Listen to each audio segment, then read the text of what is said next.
J'ai la grâce de partager avec vous la parole de Dieu ce matin. Je considère à chaque fois que lorsque nous nous tenons devant le peuple que Dieu s'est acquis au prix du sacrifice de son Fils, c'est une grâce qui nous est faite. Alléluia. Et croyez-moi, j'ai passé une semaine assez difficile parce que je me suis demandé, mais Seigneur, qu'est-ce que je peux leur dire? Mon ordinateur est plein de messages, de milliers de messages. J'ai pensé à partager un message, j'allais me dire à votre évêque, mais je ne le ressentais pas dans mon esprit. Alors je me disais, Seigneur, qu'est-ce que je dois leur dire? Et alors le Saint-Esprit a commencé à déposer sur mon cœur des bribes, des éléments. Ce matin, ce que je vais vous partager vient de mes entretiens avec le Saint-Esprit tout au long de la semaine.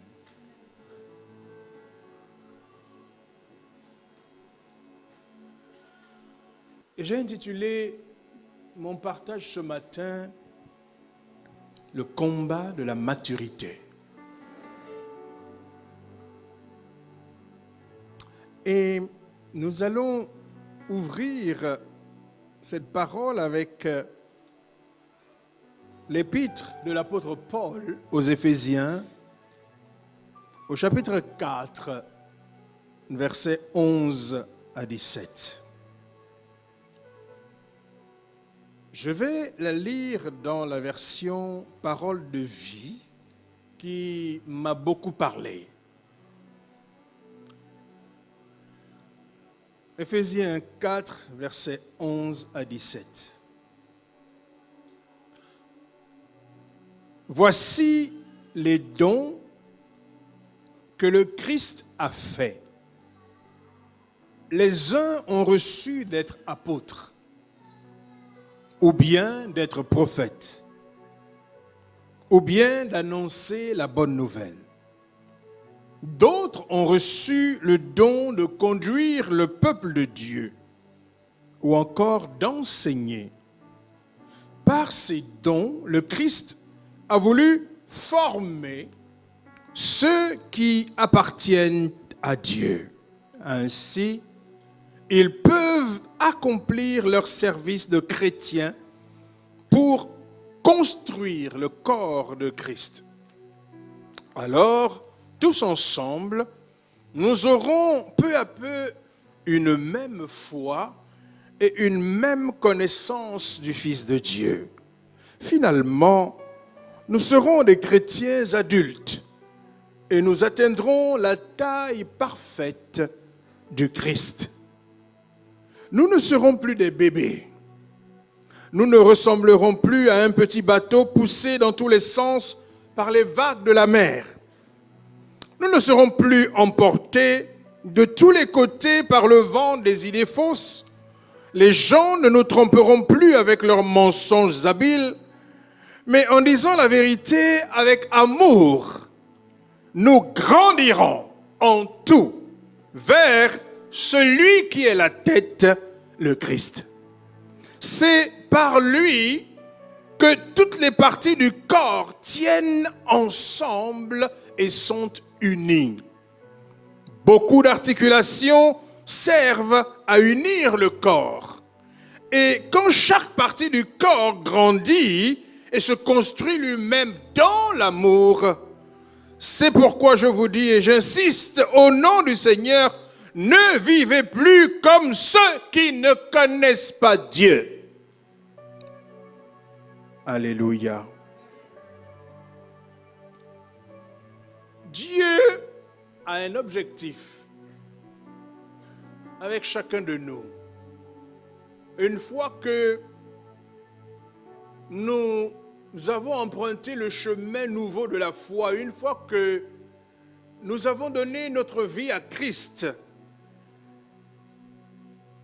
nous conduire à la maturité est le but du Saint-Esprit. le premier but pour lequel le Saint-Esprit nous est donné, c'est de nous conduire à la maturité. Malheureusement, dans l'Église charismatique, le Saint-Esprit est devenu comme un gadget que l'on utilise à tort et à travers pour démontrer quelque chose. Non, le Saint-Esprit n'a rien à démontrer. Il a créé le monde. Il a créé l'univers. Lorsque tu donnes ta vie à Jésus, tu dis, Jésus, je te reconnais comme mon Seigneur et mon Sauveur, que tu acceptes dans ta vie, immédiatement l'Esprit de Dieu vient habiter en toi. Il vient habiter en toi parce qu'un travail doit commencer dans ta vie. Et ce travail, tu ne peux pas le faire seul. Tu le feras par le Saint-Esprit. Le but que le Saint-Esprit poursuit avec toi, avec l'Église, c'est-à-dire la communauté des croyants qui se rassemblent, c'est ta croissance. C'est de t'emmener à maturité. Alors que nous vivons dans ce corps sur la terre pour accomplir notre destinée en Christ, parce que Dieu ne nous a pas simplement sauvés, comment dirais-je, pour ensuite ne plus s'occuper de nous. Non, non, non, non, non. Dieu nous a sauvés parce qu'il a quelque chose à faire avec nous. Parce que sinon, il n'aurait absolument aucun intérêt, une fois qu'il nous a rachetés, que nous continuions à vivre sur la terre. Il nous aurait sauvés et puis immédiatement, il nous prend et puis c'est terminé. Mais nous sommes encore sur la terre parce qu'il a besoin de nous, il veut travailler avec nous. Chacun de nous a une place dans le plan de Dieu. Alléluia. Voyez-vous, en Luc 2, verset 52, la Bible déclare de Jésus qui était venu sur la terre pour accomplir certainement l'œuvre la plus importante de tout l'univers après celle de la création. Il dit de Jésus, Jésus croissait en sagesse, en stature et en grâce devant Dieu et devant les hommes.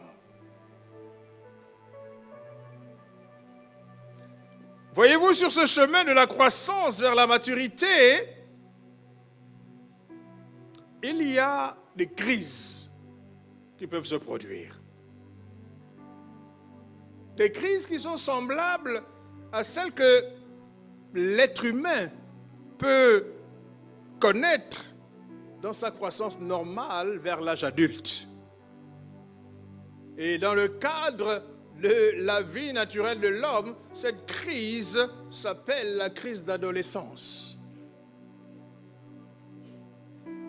Chez l'être humain, il semble qu'à l'âge de l'adolescence, un ensemble de facteurs biologiques, biochimiques, psychologiques, physiques et sociaux vont se conjuguer dans la vie de l'homme ou de la femme qui va créer une rupture dans l'évolution naturelle de la personne. Les parents, en général, redoutent cette période de la vie de leur progéniture. Une période qui souvent se caractérise, pour ceux qui sont parents ici et qui le savent, par des incompréhensions systématiques entre le jeune adolescent et ses parents, qui se caractérise par un désir de la part du jeune adolescent et des comportements d'indépendance et de liberté, qui se caractérise par des attitudes et des actions de rébellion à l'égard des règles familiales et sociales, à l'égard de l'ordre établi.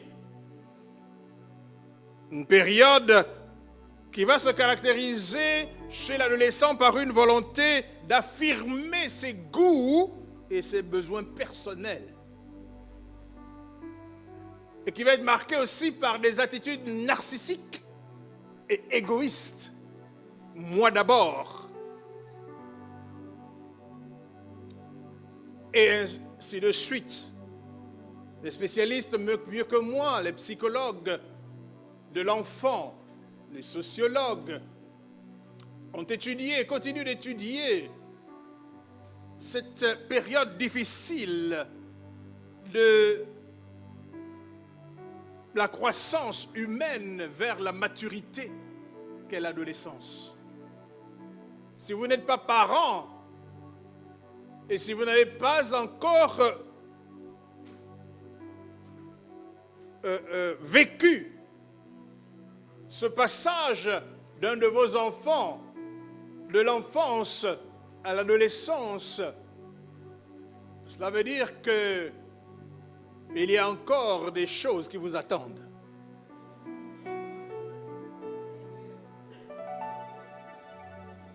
C'est un âge difficile. Tout d'un coup, votre enfant a changé. Vous ne le comprenez plus. Il se rebelle contre tout. Et vous avez du mal à le saisir. En même temps, il découvre sa personnalité parce qu'il y a un ensemble de transformations chimiques qui se produisent.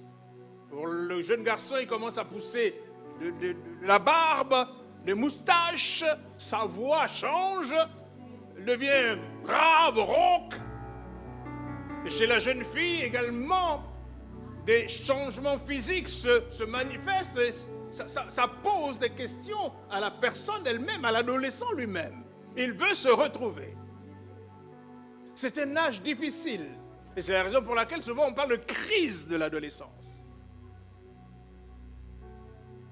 Et souvent la plupart des parents qui voient leurs enfants rentrer dans cette crise ne savent pas comment faire, comment gérer les humeurs changeantes. Et le vent de rébellion qui souffle sur leur enfant qui était jusque-là si docile.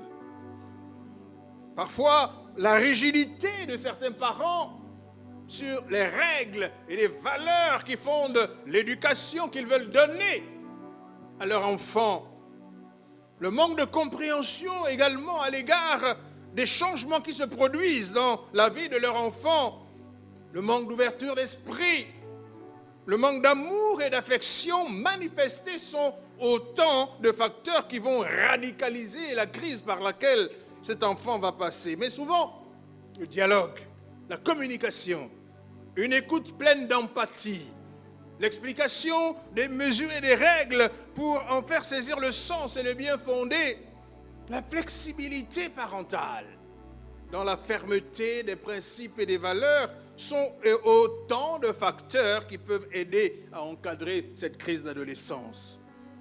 Et en fonction de la manière dont les parents vont se comporter avec l'adolescent dans cette phase de transition de sa vie, l'adolescent sortira de cette phase de sa vie équilibrée et harmonieusement construit pour entamer l'âge adulte.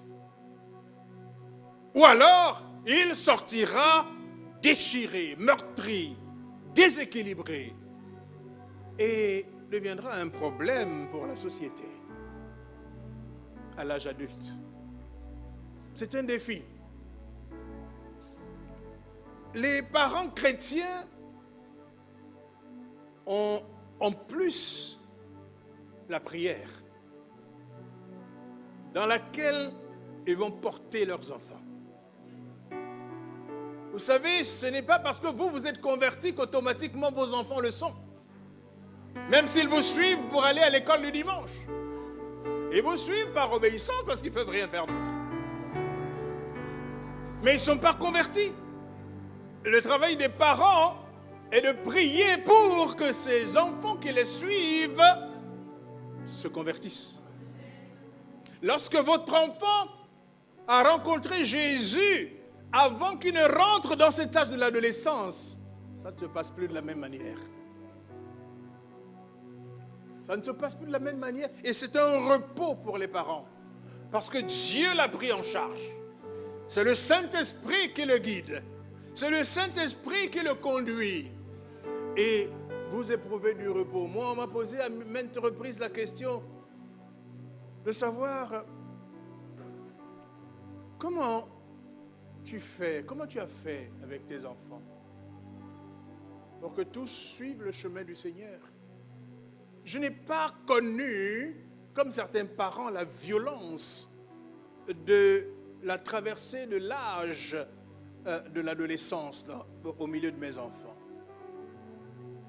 Et alors je leur dis, je n'ai rien fait de particulier. Je n'ai rien fait de particulier, Dieu m'est témoin. J'ai prié pour eux.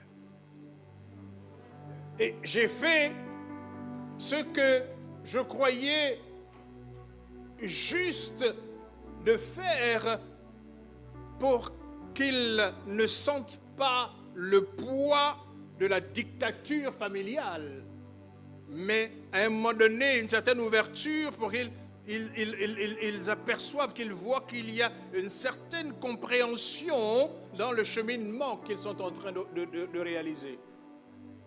Mais je n'ai aucun mérite. Dieu est celui qui a le mérite. Alléluia. En tant que parents chrétiens, non seulement vous avez la prière pour aider à vos enfants à traverser cette période difficile, parce que vous les avez élevés dès le commencement sur la parole de Dieu. La Bible déclare, enseigne l'enfant dans la voie qu'il doit suivre, pour que devenu grand, il ne s'en écarte point. Amen. En tant que parent chrétien, le Saint-Esprit vous donne une guidance divine et en même temps la protection de Dieu est sur vos enfants. Parfois, ils pourront fréquenter des milieux compliqués où des gens vont se droguer, etc. Mais la protection du Saint-Esprit sera avec eux et ils vont s'en écarter. Parce que vous priez un Dieu qui est vivant. Il prend soin de vous, il prend soin également de votre famille. Alléluia. De la même manière que il y a des crises de croissance dans la vie d'un homme, il y a également parfois des crises de croissance dans la vie de l'Église. Ces crises sont individuelles et elles sont également collectives dans la mesure où elles peuvent affecter l'ensemble de la communauté. Mais, voyez-vous, je vous ai déjà dit cela, la marche vers la maturité de la foi est l'objectif numéro 1 que poursuit le Saint-Esprit dans votre vie et dans celle de la communauté des croyants à laquelle vous appartenez. L'apôtre Paul écrit aux chrétiens de Corinthe. Et c'est vraiment la lecture de la première épître de l'apôtre Paul aux Corinthiens qui inspire en grande partie ce partage. L'église de Corinthe est une église puissante. L'église de Corinthe est une église dans laquelle le Saint-Esprit a partagé les dons spirituels. L'apôtre Paul pouvait leur dire, il ne vous manque aucun don. Mais cependant, l'église de Corinthe va se retrouver dans cette espèce de crise d'adolescence. Quand l'apôtre Paul s'adresse à l'église de Corinthe, dans la première épître, la première chose, la première adresse, il s'adresse à l'église de Dieu. Au verset 2 de 1 Corinthiens 1, il écrit, Paul appelé à être apôtre de Jésus-Christ par la volonté de Dieu, et le frère Sosthène, à l'église de Dieu qui est à Corinthe. Ça veut dire qu'il s'adresse à des croyants. Il s'adresse à une église composée d'hommes et de femmes qui ont reçu le Christ Jésus, qui sont sauvés. Ensuite, il poursuit sa lettre, il dit, il s'adresse à des croyants en Jésus comme vous et moi, c'est-à-dire des personnes qui ont cru au Christ et qui ont été rachetés, il les appelle des gens qui ont été sanctifiés en Jésus-Christ et qui sont appelés à être saints. Cela nous amène à nous arrêter sur la nature de notre sanctification.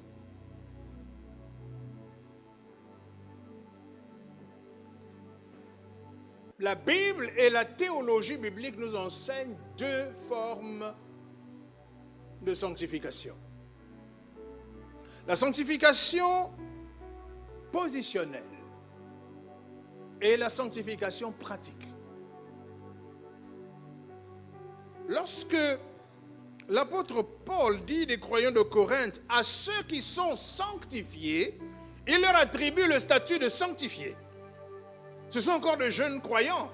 Ils viennent d'accepter le Seigneur, mais il dit à ceux qui sont sanctifiés. Ça veut dire qu'il parle d'une sanctification positionnelle. C'est un état de sanctification, en fait, qui ne vient pas du croyant, mais qui vient de Dieu. Qui, au travers de l'œuvre de la croix, qui s'applique à lui par l'accomplissement du sacrifice de Jésus, va les mettre à part, va les mettre hors du monde. Et ça, c'est l'œuvre du Saint-Esprit. C'est l'œuvre du Saint-Esprit qui, par sa puissance, lors de la nouvelle naissance, transporte le croyant de la puissance des ténèbres où il était pour l'amener dans le royaume de Christ, dans le royaume de lumière de Christ. Ce n'est pas le croyant lui-même qui se déplace, il ne connaît rien. Mais c'est l'œuvre du Saint-Esprit qui le prend là où il était dans les ténèbres, qui le transporte dans le royaume de lumière de Christ, comme il l'a fait pour chacun de vous. Et il leur attribue le statut de sanctifié. Il vous a attribué, il nous a attribué le statut de sanctifié. Alléluia. C'est la sanctification positionnelle. Alléluia.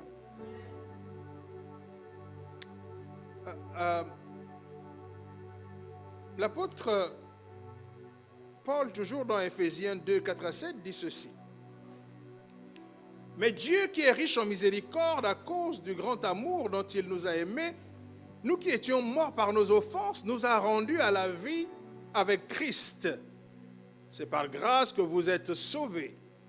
Il nous a ressuscités ensemble et nous a fait asseoir ensemble dans les lieux célestes en Jésus-Christ, afin de montrer dans les siècles à venir l'infinie richesse de sa grâce par sa bonté envers nous en Jésus-Christ.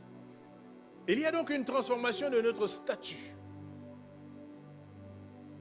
qui est le produit de la repentance initiale. La première chose, lorsque l'évangile est annoncé, que le cœur d'une personne est touché et que nous faisons confesser la prière du salut à ce jeune homme ou à cette jeune femme, assurons-nous que nous l'amenons à la repentance. Souvent nous oublions cette partie de la repentance et pourtant elle est la plus importante.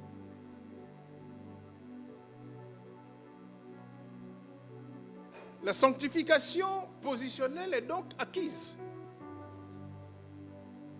Et c'est elle qui fait de chaque croyant aussitôt un saint de Dieu. C'est pour cela que l'apôtre Paul dit aux Corinthiens qu'ils sont appelés à être saints. Voulant dire par là que le statut que leur confère le Seigneur dès leur nouvelle naissance, c'est le statut que leur confère le Seigneur dès leur nouvelle naissance. Dès qu'ils font partie de ceux qui invoquent le nom du Seigneur Jésus. Maintenant, tout au long de la vie du croyant, cette sanctification acquise doit être entretenue par la sanctification pratique. Et c'est là notre problème.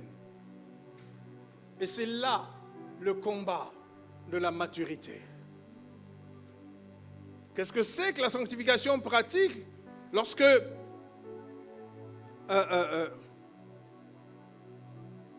par la foi en Christ, nous sommes passés de pécheurs à saints de Dieu, notre nouvelle vie en Christ doit se traduire par la marche dans la sanctification constante, qui implique de vivre selon la parole de Dieu, qui implique de ne plus pratiquer le péché, les œuvres mortes de manière générale.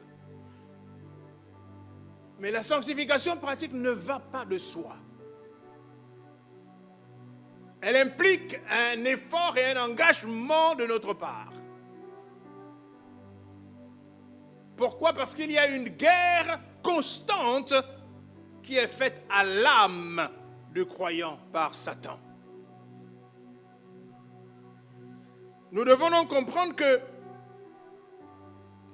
la nouvelle naissance est celle de notre esprit. Vous savez que l'être humain est 3 dimensions, l'esprit, l'âme et le corps. Lorsque nous disons que nous sommes nés de nouveau, c'est notre esprit, c'est-à-dire la partie divine en nous, à l'intérieur de nous, c'est elle qui naît de nouveau. C'est ce que Jésus va dire à Nicodème. Quand il dira à Nicodème, il faut que tu naisses de nouveau. Nicodème dit, mais est-ce que je dois rentrer encore dans le ventre de ma mère et de naître? Il dit non. Il dit, ce qui est esprit est esprit. Ce qui est de la chair est chair. Lorsque nous venons à Christ, mes amis, notre âme et notre corps ne sont pas encore convertis.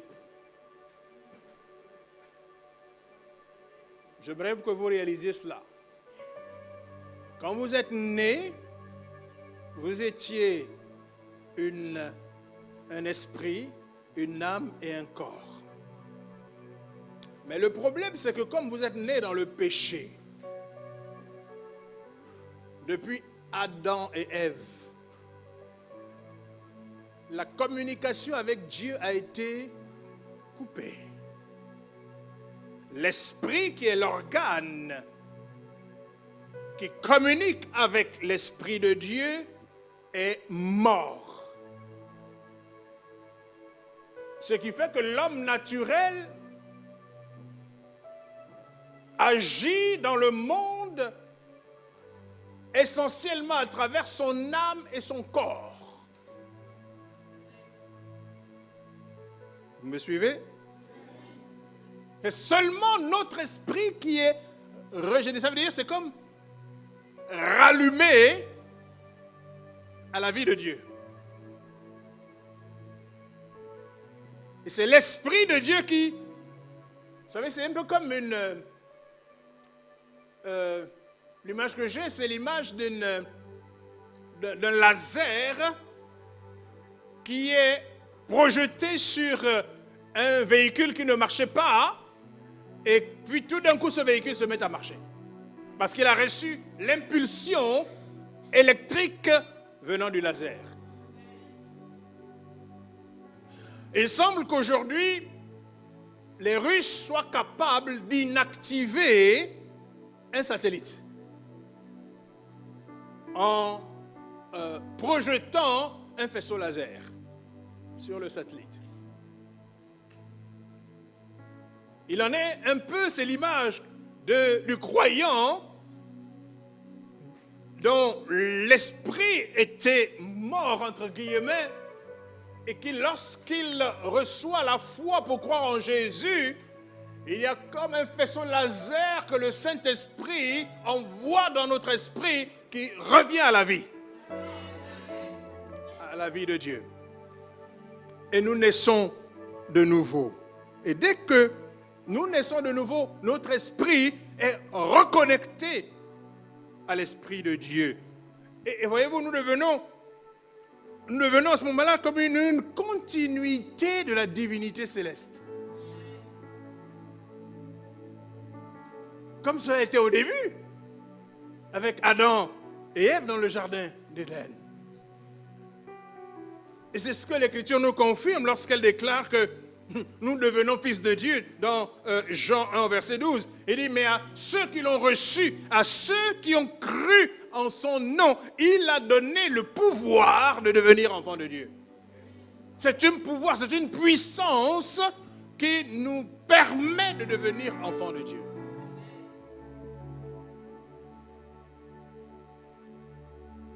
Et alors commence, à partir de ce moment-là, le combat de la maturité. Car c'est ce à quoi le Saint-Esprit qui vient demeurer en nous, va s'atteler maintenant le Saint-Esprit ne vient pas rallumer la flamme de la vie nouvelle en nous et puis s'en va. Non, son travail ne fait que commencer. Mais ce que le Saint-Esprit va attendre, c'est notre coopération. Parce que sans notre coopération, le Saint-Esprit est incapable de nous amener progressivement à la ressemblance de Christ. Le Saint-Esprit a reçu un ordre, il connaît l'image de Christ, et l'ordre qu'il a reçu, c'est de nous amener à tendre vers cette ressemblance.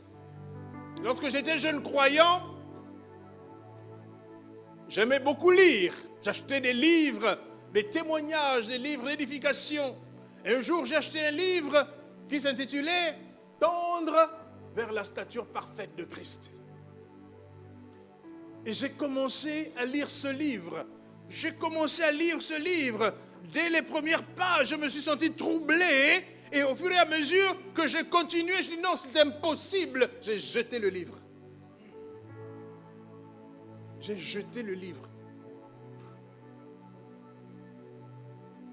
Parce que pour moi, tout nouveau, il y a des livres qu'il ne faut pas que les nouveaux chrétiens lisent. C'est dangereux. C'est dangereux. Les exigences étaient tellement élevées que je ne me sentais pas capable d'y arriver. Mais en réalité, pourquoi j'ai jeté le livre? Parce que je n'ai pas compris que ça, ce n'est pas mon œuvre à moi, mais c'est l'œuvre du Saint-Esprit. Mon travail à moi, c'est simplement de me soumettre à l'Esprit de Dieu, d'obéir à l'Esprit de Dieu. Lui fait le travail, lui m'emmène jusqu'à la ressemblance de Christ.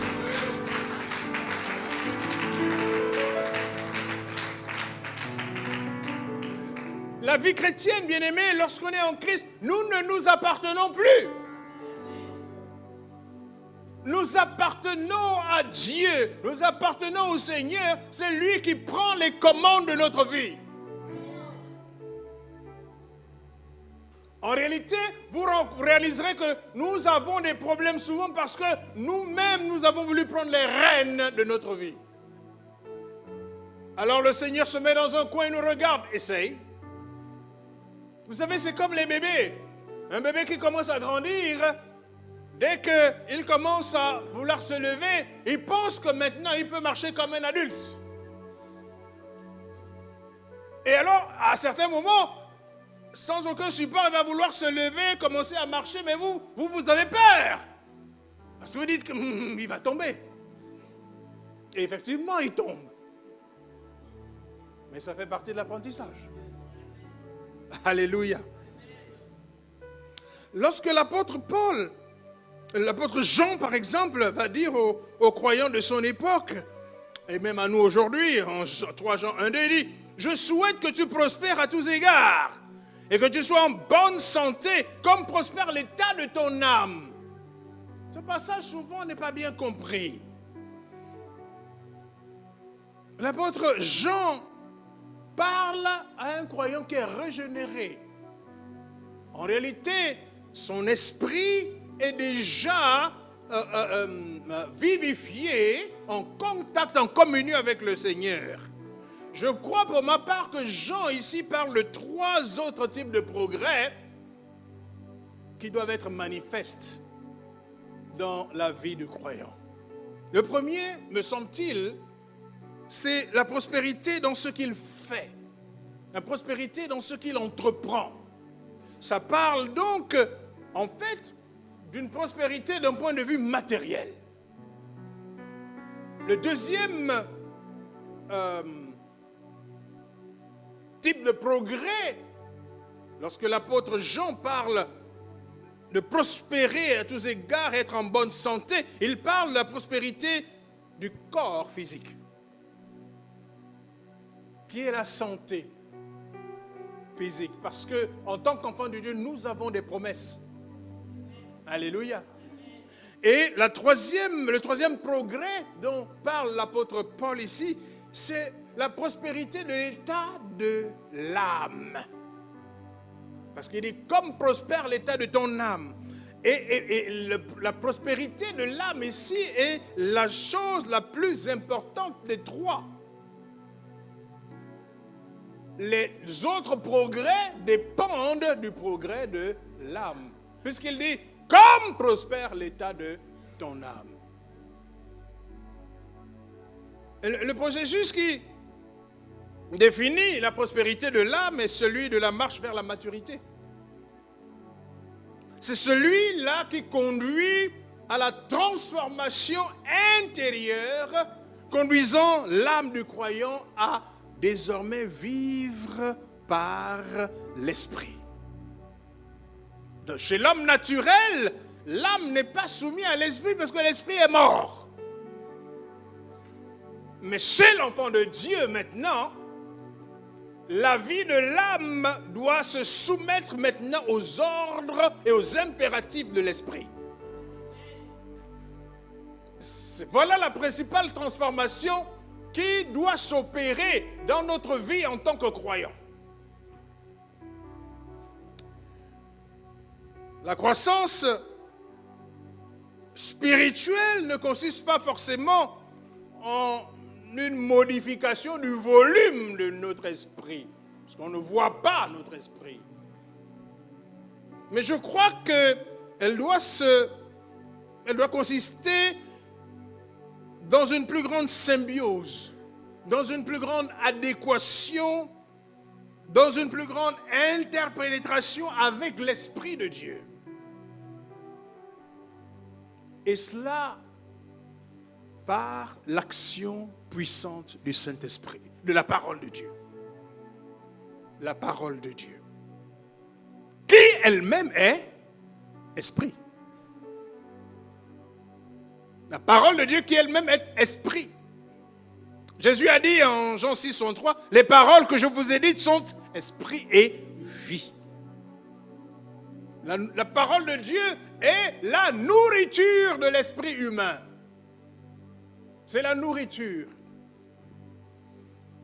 C'est par elle que nous grandissons spirituellement, que nous grandissons dans la connaissance de Dieu et des choses de Dieu. C'est par la parole de Dieu que notre esprit s'ouvre de plus en plus à la communication avec Dieu.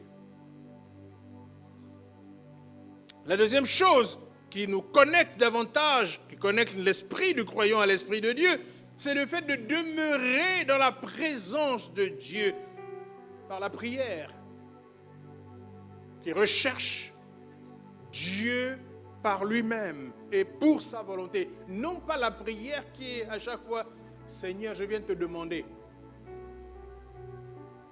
Seigneur, j'ai un besoin, donne-moi. Non, ça ce n'est pas le type de prière qui rentre dans la recherche de Dieu pour connecter davantage notre esprit à l'esprit de Dieu. Non. Les enfants de Dieu, j'ai remarqué qu'ils vont loin avec Dieu. Ce que Dieu utilise dans des exploits extraordinaires sont souvent ceux-là qui sont devenus des amis de Dieu. Tant ils ont passé du temps dans les jeûnes répétés, comme nous dit l'apôtre Paul, il faisait, et dans les retraites, seul à seul avec Dieu, isolés du monde. À ceux-là, souvent, Dieu a mis à leur disposition non seulement sa connaissance, mais aussi la connaissance des mystères du royaume, mais aussi des ressources célestes pour opérer dans des dimensions élevées sur la terre.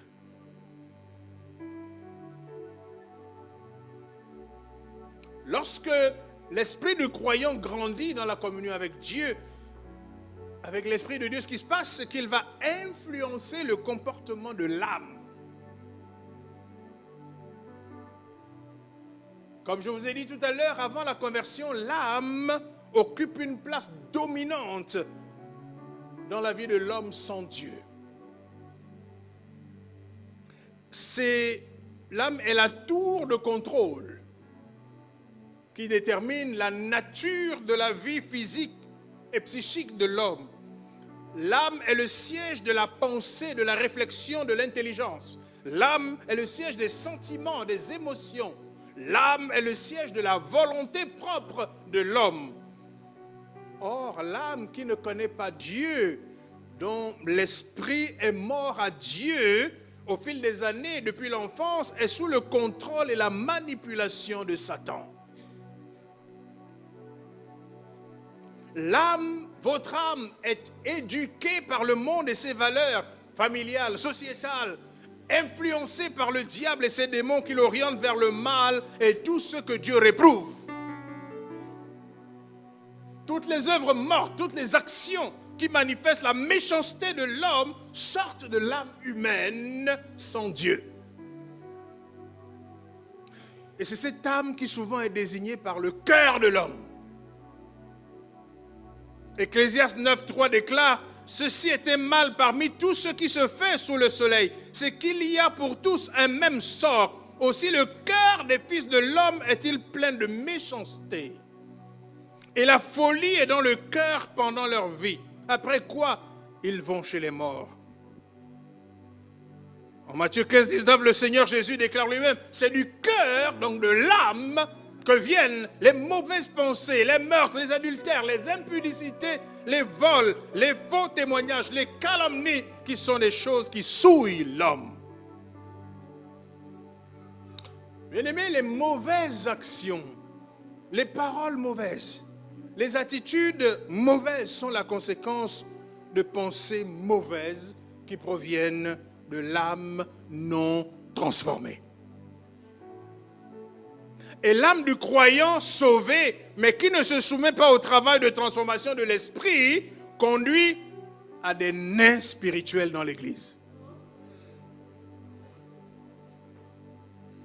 C'est quoi des nains spirituels? Ce sont des chrétiens qui sont là depuis des années, mais qui ne changent pas dans leur comportement.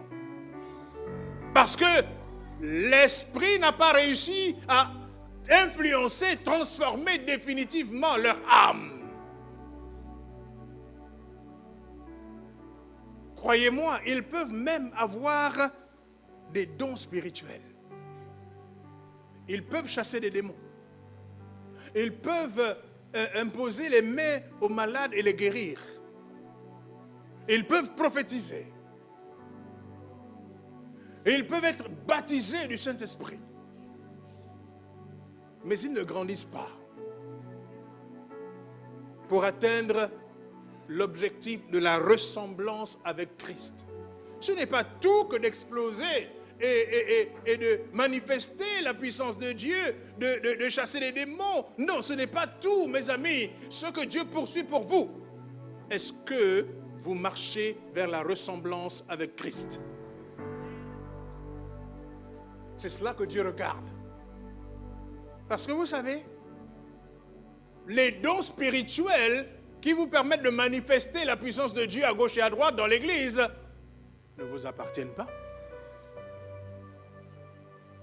Vous pouvez penser aujourd'hui: oh, je suis puissant, j'ai des dons spirituels. Vous organisez une réunion, vous dites à tout le monde: venez, les malades seront guéris. Et Dieu pensait autrement. Oui. Avant de dire ça, vous avez demandé sa permission?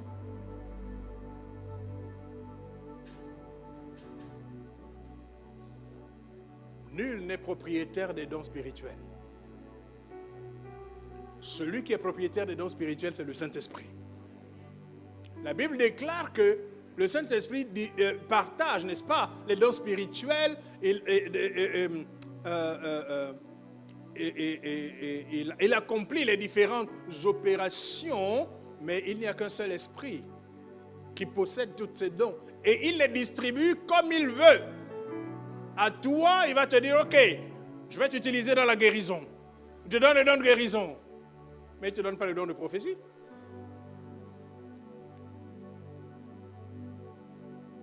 Même s'il va dire: aspirez aux dons les meilleurs.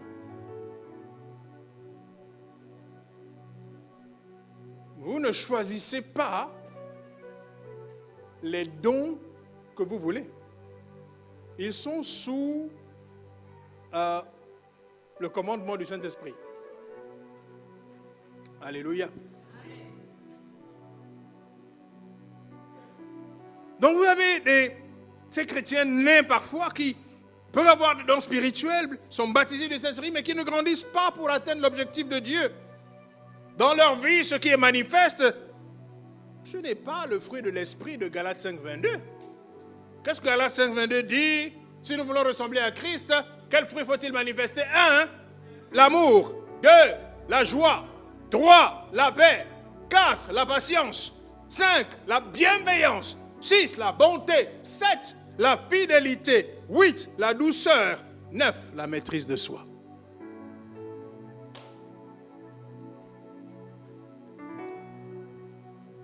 C'est ce que je dois rechercher. Dans l'Église, c'est cela que je dois rechercher.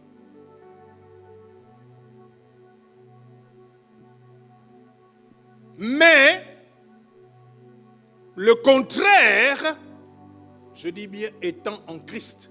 L'apôtre Paul, quand il parle aux Corinthiens, ne s'adresse pas à des gens du monde.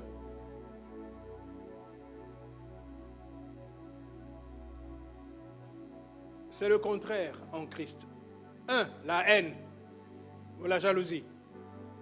Ça existe dans l'Église? Ça existe dans l'Église? Oui! Il n'y a pas une église où vous n'allez pas trouver la haine ou la jalousie.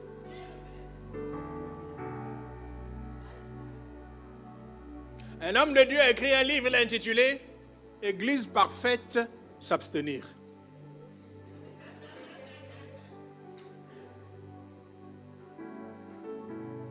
Je vais vous dire, mes amis, tant que nous sommes les êtres humains, nous sommes en perfectionnement.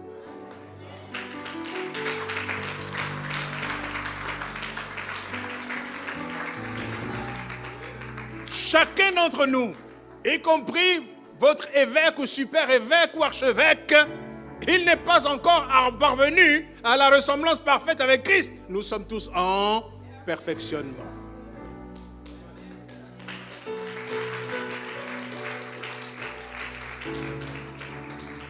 Sur la chair, alors que j'entends vous parler, vous allez dire, ouh, cet homme est parfait, Jésus. Rapprochez-vous de ma femme. Elle vous dira si je suis parfait ou pas. Personne n'est parfait. Mais nous acceptons que le Saint-Esprit nous perfectionne.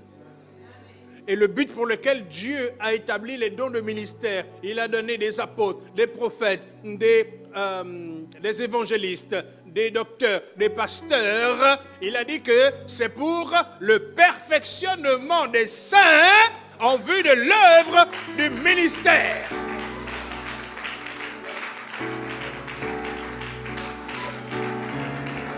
À travers tous ces dons de ministère, le but du Saint-Esprit est de nous amener tout ensemble à l'unité de la foi, à la ressemblance de Christ.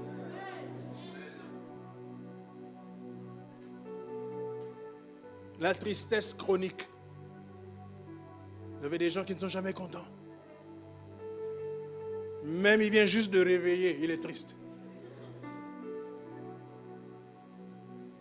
L'angoisse, le stress, à la place de la paix. Il y a des gens qui ne donnent pas la paix. Vous êtes à côté de lui, vous êtes stressé, vous êtes angoissé. Or la Bible dit, heureux ceux qui procurent la paix.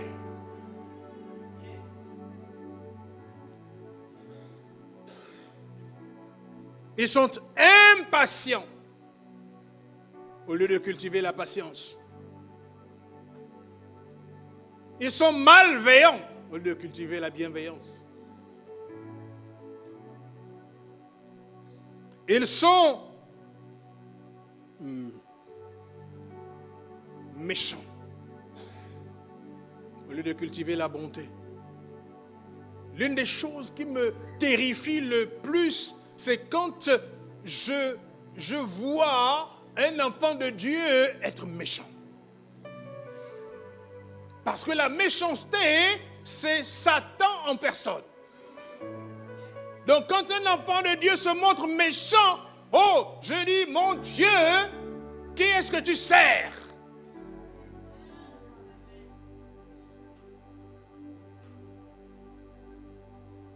j'aimerais que vous compreniez une chose. Le frère ou la sœur qui est assis à côté de toi, qui a cru en Jésus, il sera ton frère et ta sœur pour l'éternité. Vous me suivez? C'est pas seulement ici-bas, tu vas le subir pour l'éternité.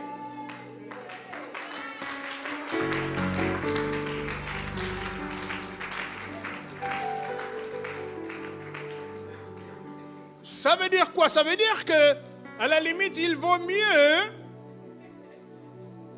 te palabrer avec ton frère de sang. Parce que vous n'êtes pas frère de sang pour l'éternité. Que de te palabrer avec ton frère ou ta sœur en Christ. Parce que vous êtes frères et sœurs pour l'éternité.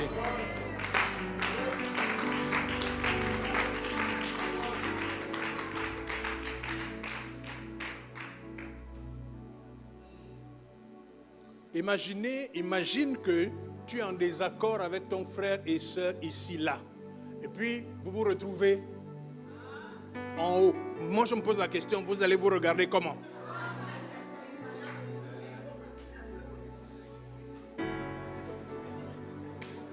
Vous allez vous regarder comment? Donc, il vaut mieux régler ici sur la terre avec ton frère et ta sœur pour que vous ne partiez pas au ciel avec les palabres. De toutes les façons, je ne pense même pas que vous irez là-bas avec les palabres. Je crois que ça va vous disqualifier.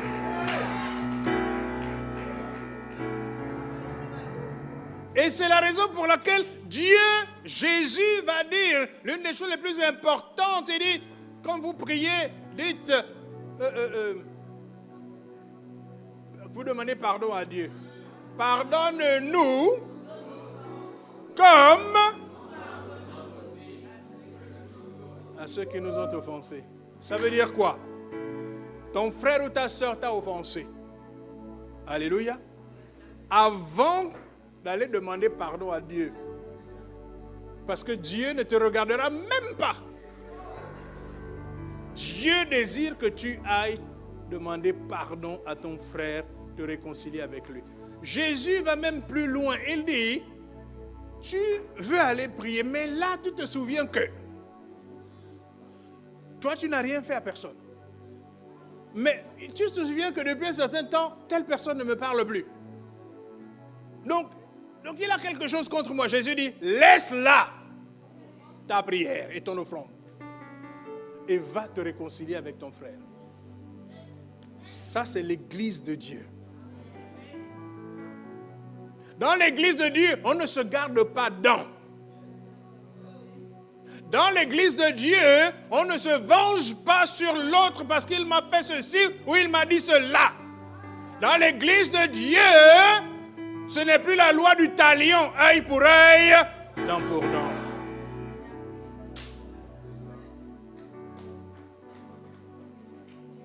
Quand Jésus voit ça, Jésus pleure. Jésus pleure.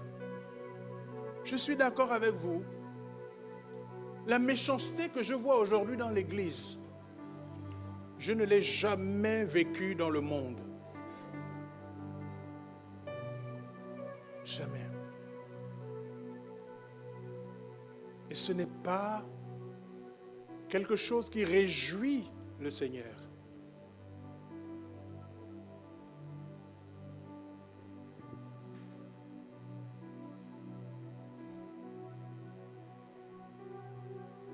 Le reproche que l'apôtre Paul fait aux Corinthiens.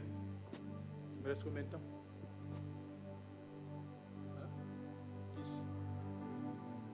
Le reproche que l'apôtre Paul fait aux Corinthiens dans 1 Corinthiens chapitre 1 et chapitre 3 également.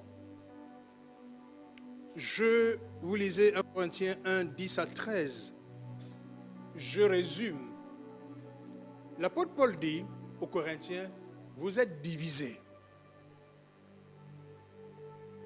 Et vous avez des partis pris dans l'église. disant, tel dit, moi je suis de tel, et l'autre dit, moi je suis de tel. L'apôtre Paul dit, c'est totalement charnel. Et il dit, vous n'êtes pas encore mature. Quand vous faites ça, ça veut dire que vous n'êtes pas encore mature. Je vous épargne la lecture du texte, mais j'aimerais que vous le lisiez vous-même. C'est extraordinaire, ça parle. Et deuxième chose que l'apôtre Paul dit aux Corinthiens, je résume, lorsque vous lisez 1 Corinthiens chapitre 3, versets 1 à 3, il leur dit, vous vous comportez mal les uns envers les autres. Vous n'obéissez pas au commandement du Seigneur qui dit de vous aimer les uns les autres. Ces derniers temps, j'écoute beaucoup un cantique que j'ai découvert de la famille Adolphe. Je chante un cantique, aimez-vous. C'est le papa qui chante ce cantique et la maman, aimez-vous les uns les autres. Quand je vais marcher le matin, c'est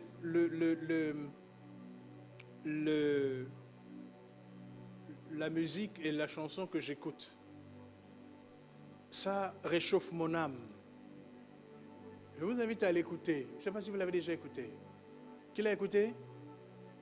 Waouh! Tapez sur Google, YouTube, la famille Adolphe. Aimez-vous les uns les autres. Et le Seigneur dit, vous vous comportez mal, vous Corinthiens. Vous avez tous les dons de l'esprit, mais vous vous comportez mal les uns envers les autres. Vous n'obéissez pas à la parole de Dieu, le commandement ultime du Seigneur, celui de vous aimer les uns les autres. Vous vous comportez comme si vous n'avez pas l'esprit de Dieu, comme si vous n'avez pas l'esprit de Dieu. Ça veut dire que vous pouvez avoir l'esprit de Dieu et vous comporter comme si vous n'avez pas l'esprit de Dieu. Il dit, vous êtes encore, contrairement à ce que l'on pourrait penser, à cause de l'abondance des dons spirituels au milieu de vous, vous êtes encore des enfants dans la foi chrétienne. Vous savez, les enfants, ok, on peut comprendre qu'ils fassent certaines choses, parce qu'ils n'ont pas encore compris, ils n'ont pas encore grandi. On peut tolérer, on les éduque. Mais quand on est devenu adulte, on ne peut plus se comporter comme des enfants.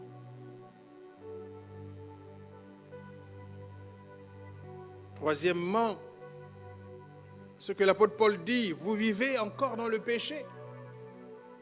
Ce qui veut dire que vous ne vivez pas comme Dieu le veut pour ses enfants que vous êtes. C'est-à-dire, vous ne marchez pas dans la sanctification pratique. Il parle par exemple d'un membre de l'église, n'est-ce pas, qui avait la femme de son père. Lisez 1 Corinthiens au chapitre 5, versets 1 à 8. Il vivait dans l'impudicité. Il dit une impudicité telle que cela ne se rencontre même pas chez les païens. Je conclus. Qu'est-ce que la parole de Dieu nous recommande? Éphésiens 4, 1 à 7. Je lis encore une fois dans la parole de vie. Voici ce que je vous recommande avec force. Moi qui suis prisonnier pour le Seigneur. Vivez en accord avec l'appel que vous avez reçu de lui. Soyez simples, doux et patients. Supportez-vous les uns les autres avec amour. Cherchez toujours à rester unis par l'Esprit Saint. C'est lui qui vous unit en faisant la paix entre vous. Il y a un seul corps et un seul Esprit Saint. Dieu vous a appelé aussi à une seule espérance. Il y a un seul Seigneur, une seule foi, un seul baptême. Il y a un seul Dieu et Père de tous. Il est au-dessus de tous. Dieu nous a donné ses bienfaits, mais le Christ a mesuré à chacun sa part. Bien-aimés, lorsque survient une crise d'adolescence dans la vie d'un croyant ou dans l'église, mes amis, l'arme suprême et infaillible, c'est l'amour qui agit par le pardon. Voyez-vous, parfois nous pensons que c'est c'est la fin du monde. Lorsqu'il y a une incompréhension, une offense. Mais non, du point de vue de Dieu, il n'y a pas d'incompréhension, il n'y a pas d'offense, il n'y a pas de douleur, il n'y a pas de frustration, il n'y a pas de ressentiment qui peut aller même jusqu'à la jalousie et la haine qui ne peuvent pas être traités chez le croyant qui est soumis à Jésus-Christ.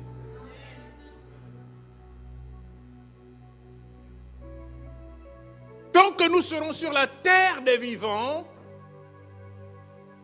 il y aura toujours des malentendus. Il y aura toujours des dissensions.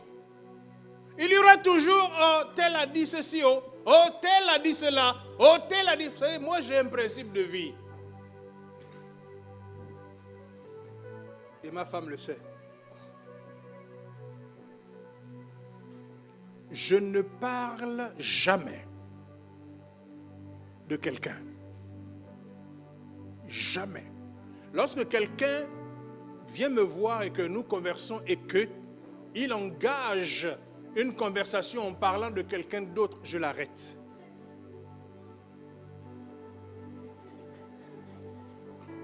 C'est pour me protéger. Parce que je ne sais pas si ce que tu viens me dire est la vérité ou non. Je vais m'engager dans une affaire que je ne connais pas. Pourquoi?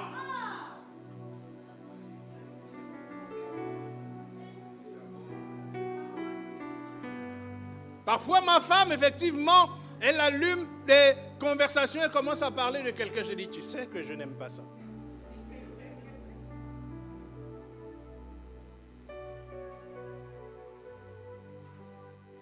Quand il y a une situation qui concerne une personne dans l'église dont j'ai vent, la seule chose, soit je rencontre la personne pour savoir quel est le problème, pour que je puisse prier avec cette personne, ou bien s'il y a une personne avec un autre, confronter la situation de façon à les amener à une entente. Vous vous rendrez compte que bien souvent, ce qui divise les gens, ce qui crée de si grands problèmes, en réalité, ça n'a même pas la valeur des feuilles de l'ail.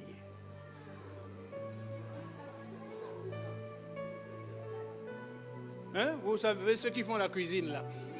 Vous pilez l'ail. Hein? Vraiment, il n'y a rien. Il n'y a rien. Il n'y a rien et il n'y a rien. La plupart des choses qui nous divisent dans l'église, quand vous allez en bas, il n'y a rien. Et là, vous comprenez une chose, c'est l'œuvre de Satan.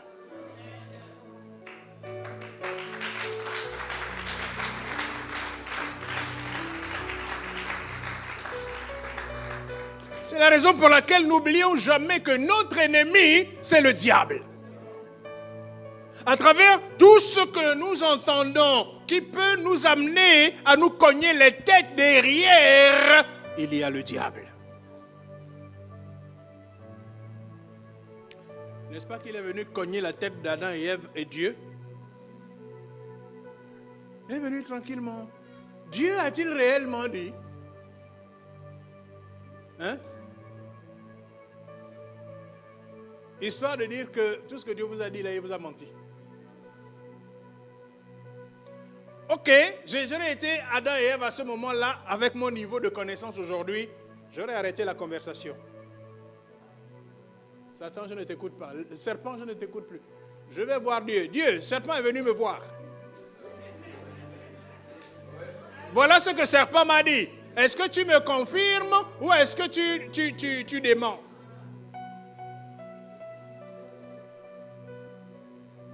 Satan aura été démasqué. Et son plan qui nous a amené jusqu'aujourd'hui là, aurait été détruit. Alléluia. Ne nous laissons pas utiliser par le diable.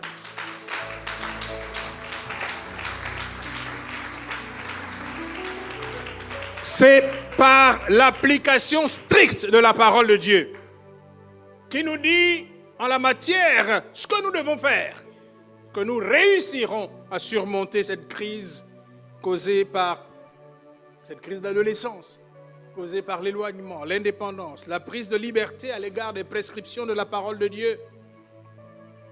Parole de Dieu qui est le mode d'emploi de la vie en Christ. Le but que Dieu poursuit avec nous, c'est de nous amener à la maturité, dans la dimension où nous serons pleinement habités par le caractère de Christ et où nous pourrons porter du fruit en abondance pour la gloire de notre Dieu. Alors nous aurons atteint pleinement la maturité lorsque notre âme sera entièrement soumise à notre esprit, ayant atteint la dimension d'une fusion élevée avec l'Esprit de Dieu, afin que nous soyons capables de dire comme le Christ, ma nourriture est de faire la volonté de celui qui m'a envoyé et de faire son œuvre. Nous aurons atteint pleinement la maturité lorsque la chair aura été vaincue, afin que, mort à la chair et au vieil homme, le péché, le mal, la méchanceté n'ait plus aucun effet sur nous, parce qu'elle ne rencontrera aucune réponse qui soit contraire à celle de l'Esprit de Dieu. Alors nous pourrons dire, comme l'apôtre Paul aux saints de Galate, j'ai été crucifié avec Christ. Et si je vis, ce n'est plus moi qui vis. C'est Christ qui vit en moi. Si je vis maintenant dans la chair, je vis dans la foi au Fils de Dieu, qui m'a aimé et qui s'est livré lui-même pour moi. Au nom de Jésus. Amen.